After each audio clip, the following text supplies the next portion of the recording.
So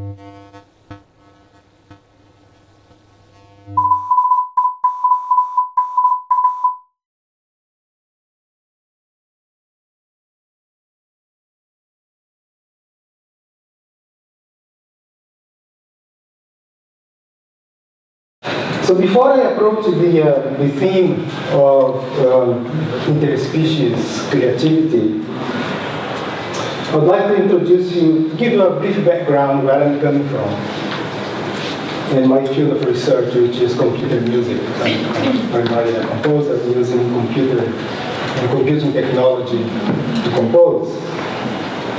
And in many ways, given the way in which artificial intelligence is developing, computers or robots, if you will, might be considered as another species in a not so distant future. So it's quite relevant to discuss these things today as well. So a little bit of background then. Computers and music technology have been developed almost in parallel. So back in the late 1940s, scientists at the University of Melbourne installed a loudspeaker on one of those earlier computers. That was the fourth computer in the world at the time. And so they wanted to listen to the sounds of a computer working.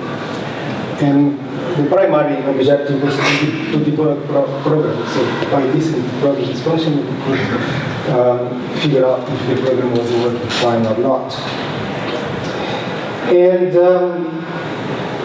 not surprisingly, amongst the scientists there was a musician, and in 1950, 1951, they programmed this machine to play back Australian folk tune.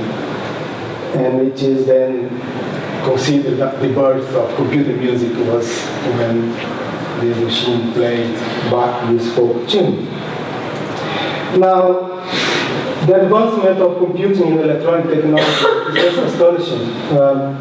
Just over half a century, the advancement is breathtaking if you look back. When I studied computing, it was with punched cards too. So it's not a long time ago. And computing is having a profound impact in every aspect of music making nowadays. Your iPhone, your iPod, all your devices play back music of some sort, access music on the internet, and music distribution, and composers use this technology. So it is really an important thing. And to me, new developments in computing will continue to make an impact in the future of music making. And this is very exciting because that's exactly the research where I am working on at the moment. So as a composer and as a head of a research lab looking at these things, I also encourage my team to think about, we are not just musicians consuming the technology, we want to make a technology as well. We want to have our voice heard and contribute to these developments. So that's the big question that we ask ourselves in my lab. So what's the future of computing systems for music? So just to give you an idea of how things have been developing, perhaps the most important development in this field of computer music in the last 20 years or so was the development of new alternative interfaces to interact with the machine. So whereas everybody else is using the keyboard and mouse to interact with the machine, musicians have been developing new kinds of ways for interaction.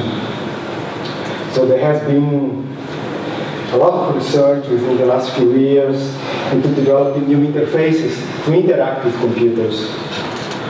New musical instruments that use the computer as a musical sound generator. But the question that really interests me these days is a different question. It's not that question of interaction with the machine, with the central processing unit, so to speak, but the actual processor. I'm interested in looking into what is the new processor of the future? What is it? It is not going to be the silicon chip that we know today. It's going to be something much more sophisticated.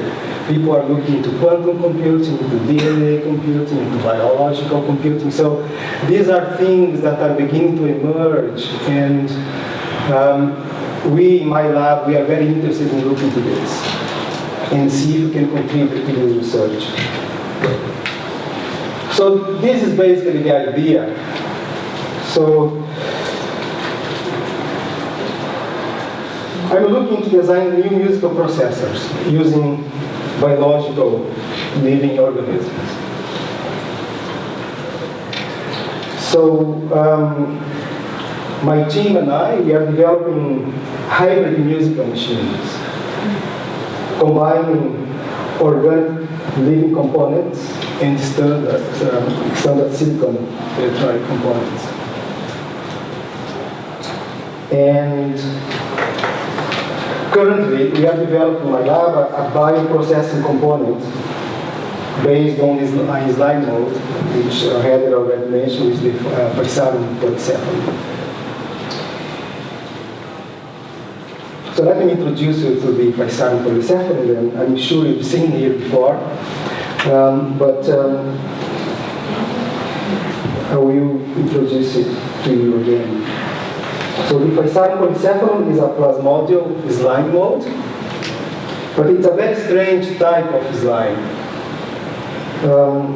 There is a controversy because it's not an animal, it's not classified as an animal, it's not a vegetable. It's not a fungus even, although it's more closely associated with mushrooms and fungus. It's not. It's exactly different. It's definitely not a mineral. It's not that. But it exhibits behaviors associated with all these kingdoms. And it's very intriguing, this organism. And it's naturally found in dark, cool and moist environments. To go for a walk in the woods, if you pay attention, you find it.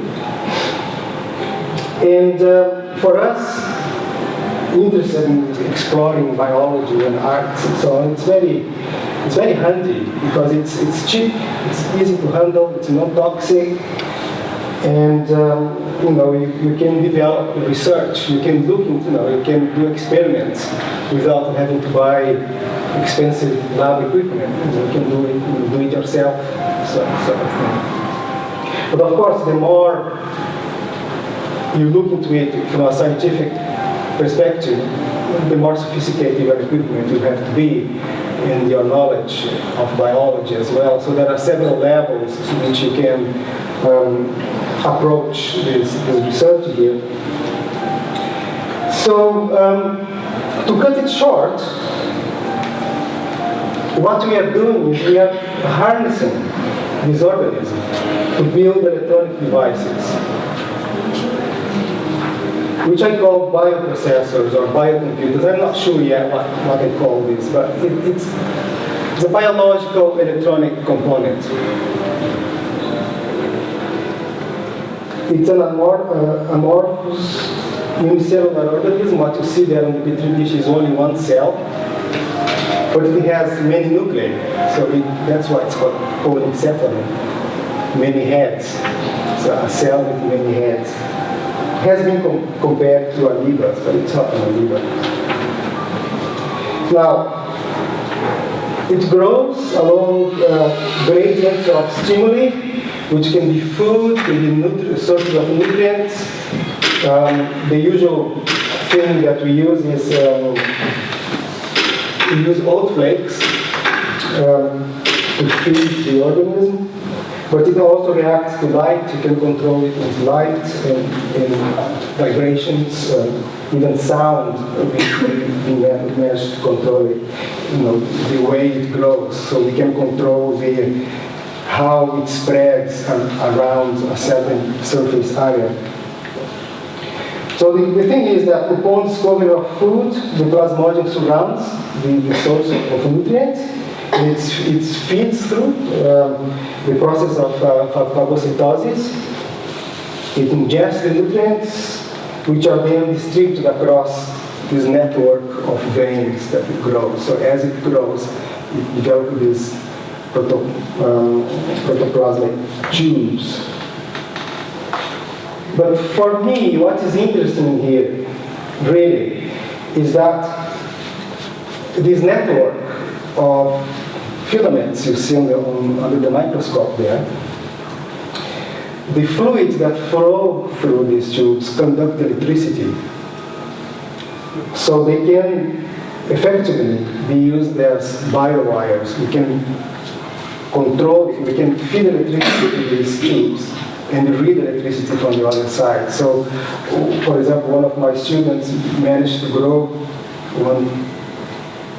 about 30 centimeters of that, and fed an audio signal on one side and retrieved the same audio signal on the other side. So, it's a bio-wire. So here you can see it here from under the microscope, the fluids going on. It oscillates. If you pay attention, it kind of goes in one direction and then it will change to another direction. These are what we call the bio-oscillators that we use this behavior to encode information and so on. I'm going to show that later. But here is a kind of a do-it-yourself way to start doing research into this. So we improvised. There are some electrodes. These wires, spilled wires, act as electrodes, and we can measure the electrical activity. So the wire there that grows, we can measure the electrical activity that goes inside that filament with electrodes.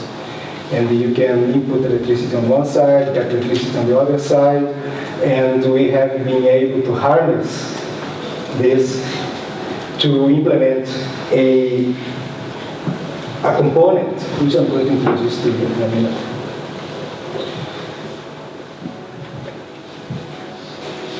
Let's see if I didn't forget anything. No, that's fine. So, yeah. So effectively, we can use this as biowires, as I already said, but they can be harnessed to function a little bit more complex than that. Not just as a conductor of electricity, but as we can implement an electronic component with it, which is called the main resistor. Now,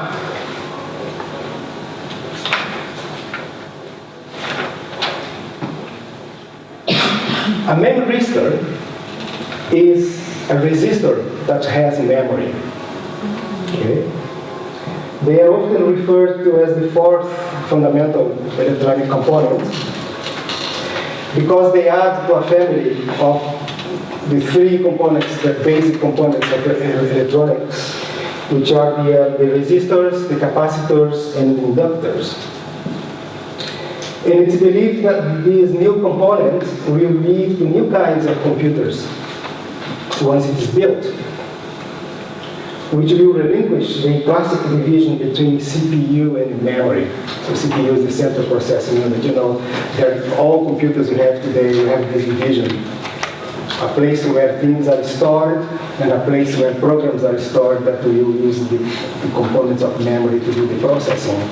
But with these new components, the memory store, processing and storage will be done at the same place, the same unit. And this is interesting because it's more or less how our brain works. So our brain doesn't have a place to store information, another place to program. Everything happens in the same medium. There are studies that have been comparing memory stores networks with networks of neurons. So this component, the memory store, it was formalized theoretically for more than 40 years ago, but it has not been built yet. There are many labs around the world trying to build it. There are prototypes already that we can buy informally for research purposes, but all these works are trying to develop this component in silicon as the normal chips that you've got in your iPhone or your mobile phones and computers and so on. What we are trying to do, we are trying to develop this biologically. We are trying to grow this organism on a petri dish, so to speak. It's It's not only ourselves that are trying to do this. There are a couple of other labs in the UK and in the US also looking into this.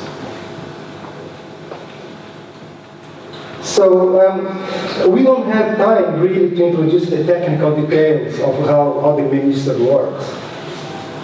Basically, the component changes resistance as a function of previous charge that has flown through it. As current flows through the minister, its resistance increases, slowing the flow with time. Well, this just passes like that if you don't understand electronics.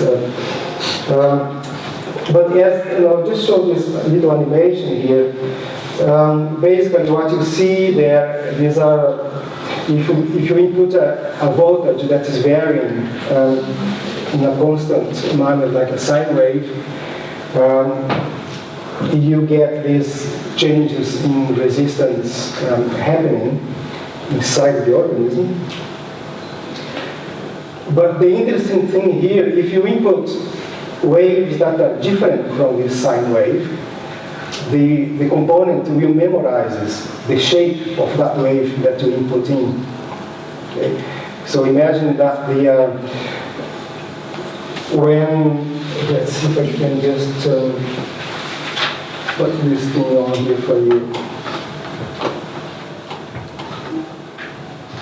Right. While these fluids are flowing through these veins, they can get a little bit faster or slower, depending on the kind of current that you input in. But the organism memorizes that. So the moment you cut that wave off, that information is memorized in the organism. And you can retrieve this information. Now, what is important for us to understand here, really, is that we develop ways in which we can encode musical information here, okay, and input music information through the organism. Then this music information, the organism keeps it stored, and we have ways to retrieve this information back. And depending on other factors that we can put together with the musical information that is encoded, we can also program the organism to do some changes to the material. So this is where this topic of creativity comes into place. We have here the possibility of developing a component that is creative. Now, I'll show you some examples of what we've done. So here is the first bioprocessor board we built 4 years ago, 3 years ago, I would say.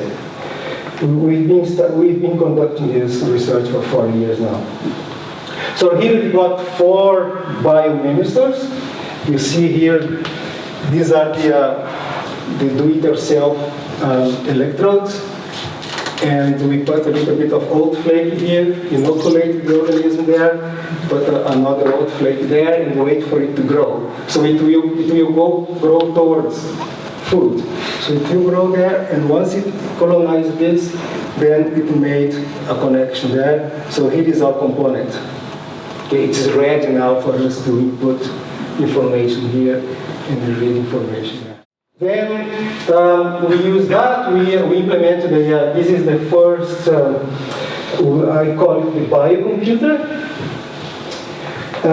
We developed a method, as I said, to convert sounds into current for the ministers. And we use their processing abilities to generate musical responses in real time. So we developed an interface whereby the biocomputer listens to the piano through a microphone. The microphone then goes through a little bit of a converter there, so that translates the vibrations in the microphone into waves to go through the bioministers. Then the information gets relayed here, and then after a while, we felt that we input enough information there. We then retrieve what's in the memory, And this is then sent back to the piano. And they play the piano through electromagnets that they play on the strings. So the vibrations that come out of the organism are then converted into electric signals that will generate vibrations on the strings of the piano. So basically these are loudspeakers without a cone. Yeah, they vibrate. So while I play, you can hear the piano being vibrated by the computer, so to speak. I'll play a video later showing this. Now here is the newer version of the biocomputer. You see now things are getting a little bit more sophisticated. Now we grow the organism literally on circuit boards there. Again, we've got 8 memistors. The procedure is exactly the same. We will wait for the organism to grow, and then when it's ready, we use it. And I composed a piece of music called Biocomputer music, no surprise, which is a duet between myself and the machine. The biocomputer listens through a microphone. The musical notes are translated into electrical impulses and sent through the biochemistors. Each memistors will then change its resistance in function of the previous charge and blah blah. New resistance values are translated back into musical notes to create the interactive composition. So this is what interesting. Let's listen a little bit to the piece.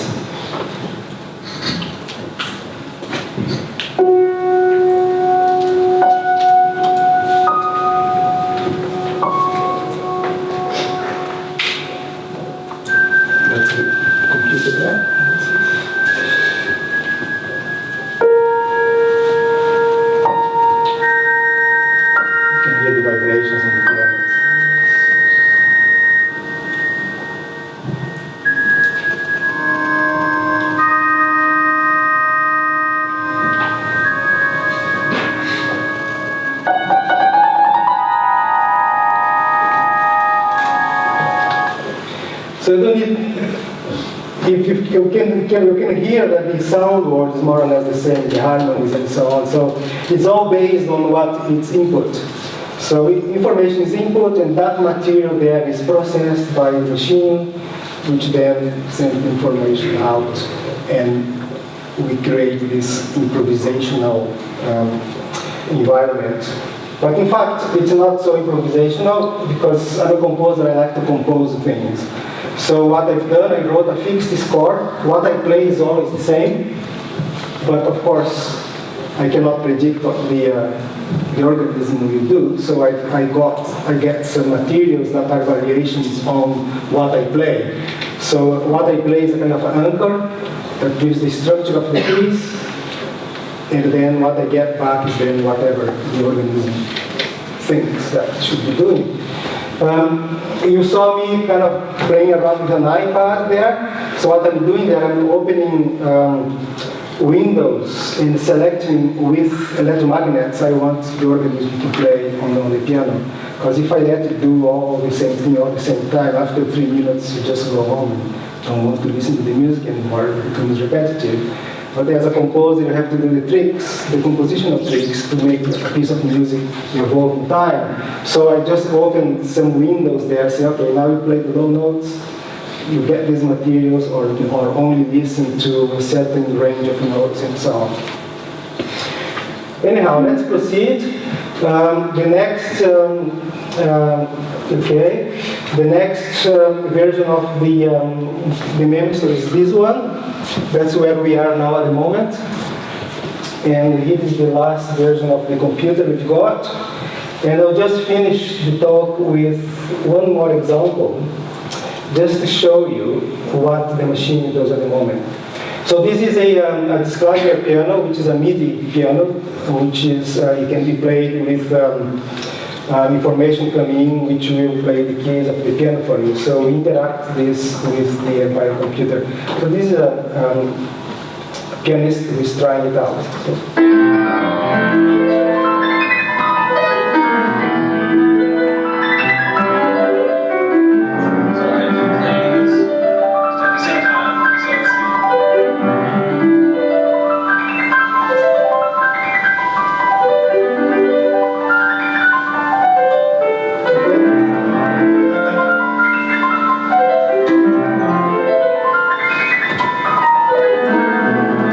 but not, I will stop here. So it keeps feeding itself now. It goes, keeps doing that until we stop it. Thank you.